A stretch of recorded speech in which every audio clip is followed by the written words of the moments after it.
I will never answer your DM. I won't work with you. Simple. Yo, this is Lizzie, and we doing an interview with Vault. Let's go. Your phone in the morning. I haven't slept it out. Roll it, but don't feel none. It's been haunting. I hope you're a real one, and you won't let me fall. How I got my placements? So most of my placements is just basically networking and working with producers that are close to the artists in question. I had placements with Dina Yada, Dave Blunts, Jaleel, Lil Candy Pain, stuff like that. All those placements came just from networking and working with the people close to the artists. I never had a placement by sending a beat out myself, which is insane. Maybe they'll change with Vault though. Maybe they'll change. The scene in Brussels, I think, is very divided. I think we got hella dope artists, hella dope producers, even people doing stuff outside the music industry like clothing and stuff like that, arts. But it's very divided. Everybody keeps their separate space. We need some more initiatives to unite all these people making dope stuff and let go of the egos that come with it as well, to create some even better arts, you know? That's what I feel about it. We got dope stuff, but it's not united yet as it should. Oh, one thing they have to check out first? That's a great question. I think it's my own catalog, because outside being a producer, I'm also an artist. And I think that the beats I make for myself characterize my sound the best. It's a bit ambient, a bit melancholic. So I would want them to hear this side of me first, because I really created a sound for myself as an artist. I think I enjoy being a producer more because it comes with less stress and you're more like in the back, let's say, like you don't take up the spotlight. When you're an artist, you're really putting yourself, like your whole being out there. Especially in my music, I like to talk about real life stuff and about my feelings and shit, and it's very scary to release that to the public and for them to be able to have like a peek in my life. Whereas with the music, you can, you know, put some emotion in the beat, but it's not really words or anything specific, you feel me? When I was a kid, my dad used to play hella music. He's just a music lover, had tons of vinyls at home, played me old music, new music, whatever was on the charts, whatever never became popular.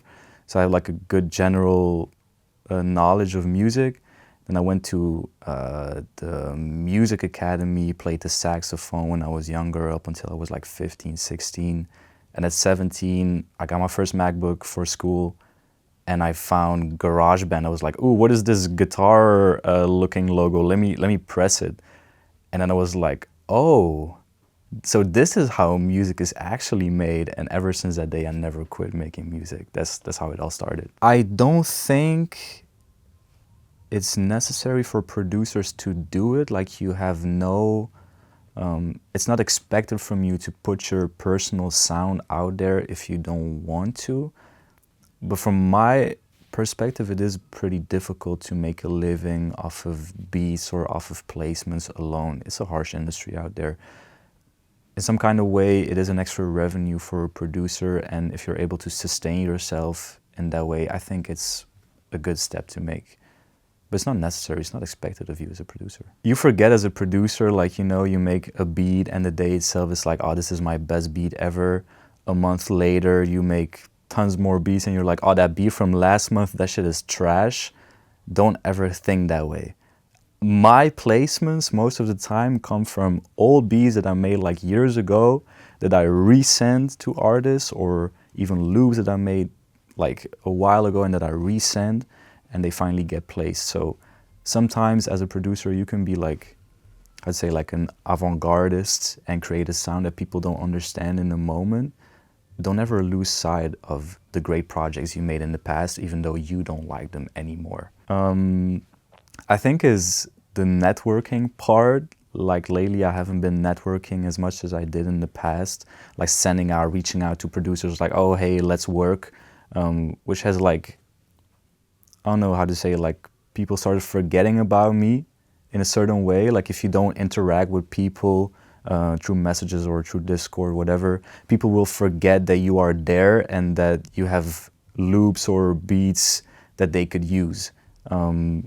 when I was networking a lot, I had way more stuff going on. And even though it takes a lot of time, it's something you should do as a producer, just to not be forgotten by the people that you work with. So I started Eurosonic, the collective, because I wanted to make something for myself. And that point in my career, I was always like waiting for other people to start up something, and I would be a part of that. And I was tired of having to be dependent on those people. So I was like, okay, let me make something for myself. Let me make a collective.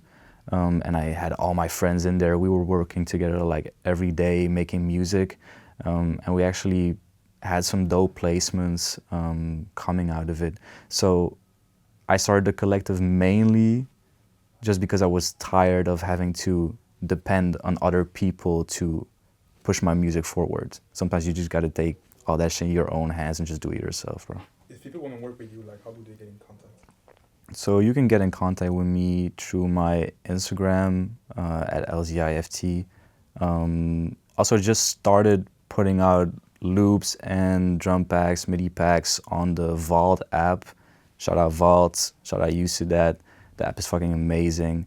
So you can also check my profile over there, reach out, send me a message, or just download my loops. I'm gonna be releasing my first plugin that I made. It's called Mist. I'll be releasing it on the Vault app actually as well. But it's basically a granulizer plugin. Has tons of presets, like 100 plus presets that just flip your melodies instantly, basically. It's great for making textures, making samples sound very unique. And I'm hella excited. This shit is gonna be dope as hell. My opinion about Vault is that it's something that doesn't really exist within the producer community or just like the music industry right now.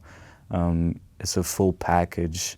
You have basically everything you need in there to, to get your music out there, to get the music to the right people, and also build a community, meet people, you know, like you find somebody's profile that has dope loops in there, you can reach out to them, send them a message, find new people to work with, also just find the right artist for your music. It's amazing, it's a total package. So for me, the Reels and the TikToks, it just attracted a good community of people that actually like my sound and my music.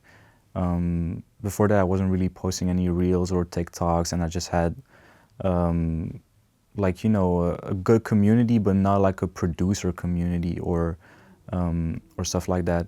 So it was good to reach out to the people that actually want to learn and see what you do and have like a vision on your production style. It brought me tons of followers and people that actually truly fuck with my music thanks to those algorithms, so that's really dope. Where do you see yourself in 5 years? Where I see myself in 5 years, I hope I can still make music, that I'm still healthy, that I'm still having fun making music. That's the most important part. I've been doing this shit for 8 years already.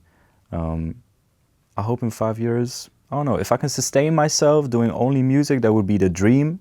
If it doesn't happen, I just hope I'm still be making music and still be having fun with it. That's a great question.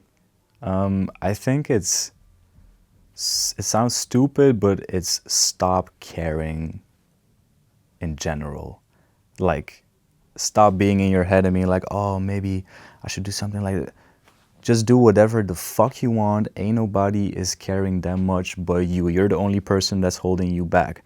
Once I stopped caring, my career went way, way, way up. Like, I think that's the best advice you could give to somebody. Like, shit don't matter. Just do whatever the fuck you want, bro. What's something that you see, well, that people tell you that annoys you the most? Like questions they ask or like stuff they say or whatever. Like, what's something that you, like whenever you hear that shit, you're just like, ah. What annoys me the most, to be honest, is people getting in my DM that don't even follow me, that never saw my profile. They just see me pop up on the reel or whatever and they DM me, yo, let's work. I'm like, brother, we all humans. You can say like, hi, how you doing? Start a conversation. Let's talk first, and then maybe we can work together. But I can see through that, bro. Like, I will never answer your DM. I won't work with you. It's simple. All right. Real shit, though.